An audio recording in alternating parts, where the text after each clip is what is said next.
Шығарылышыбызны актуаль әңгәмә сәхифәсе белән дәвам итәбез. Студиябыз кунагы автор башкаручы Флюрә Кылахмәтова Талипова.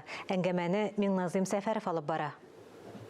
Үзенчәлекле тавыш иясе, күп санлы җырлар авторы. Үзе дә автор башкаручы, гармунчы һәм без белмәгән әллә никадәр сәләтләр иясе бүген безнең студиябызның кунагы Флюрә ханым Кылахмәтова Талипова. Хәерле көн, Флюрә ханым. Хәерле көн, Миңназым әфәнде, хәерле көн. Бер кешегә, бер хатын кызга шуның кадәр вазифа күп түгелме? Мин санап чыккан вазифалар. Миңназым әфәнде, мин күп түгел дип уйлыйм. Ул кеше шулай булырга тиеш, камилләшергә тиеш. Булганнан бар да була димәкче буласыз, әйме? Кеше һәр вакытта үсәргә тиеш, камилләшергә тиеш, булмаганын булырга тиеш дип уйлыйм. Ни өчен әйтәм, чөнки кай вакытта менә кешеләрнең күп векторы, үсеш векторы зур булганга күрә, бер яна юнәлештә түгел, берничә юнәлештә эшләгәнгә күрә, бәлкем игътибарда җитеп белмәскә мөмкин, мәсәлән, композитор буларак яки анда җырчы, башкаручы буларак кына. Сезгә булар камашаулык итми димәкче буласыз, әйме? Юк, миңа бер генә дә камашаулык итмәй, чөнки мин һәр вакытта эзләнүдә, миңа нәрсәдер кирәк, нәрсәдер эшләргә кирәк, ниндидер яңалык үземдә ачарга кирәк, һәм минең яңа якларымны ачасым килә, шуңа күрә дә миңа бер генә дә камаша алмый ул.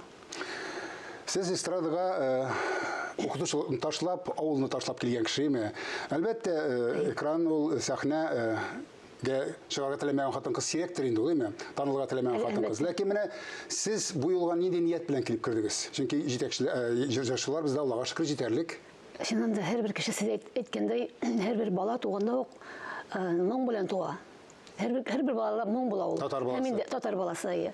Һәм инде шушы моңны ничектер чыгарга кирәк. Менә миңа Алла Тәгалә миңа ул моңны биргән димәк. Һәм инде мин кичкенәдән хыялландым.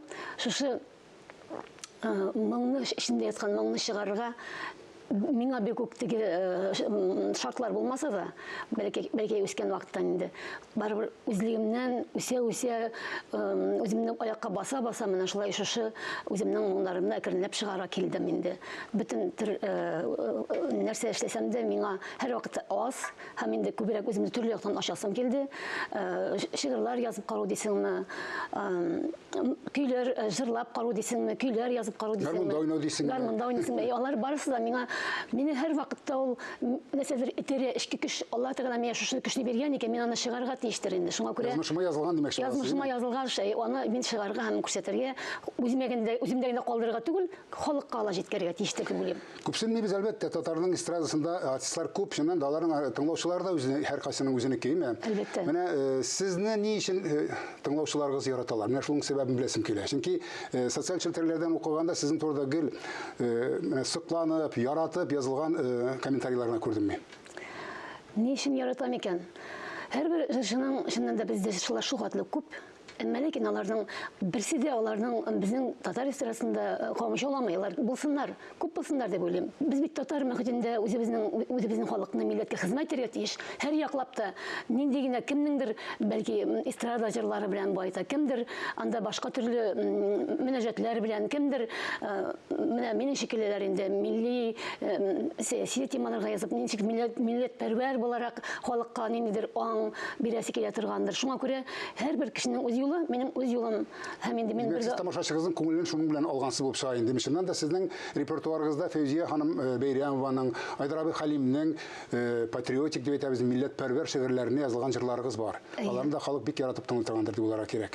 Халык мин ничек дип әйтергә, халык бәлки аны халыкка, безнең халыкка җиңелрәк җырлар кирәктер. Әмма ләкин халыкка мин теге мәхәббәт җырларын күбрәк ярата. Әмма безнең халык бит инде шулайрак мәхәббәт җырларына күбрәк игътибар итә.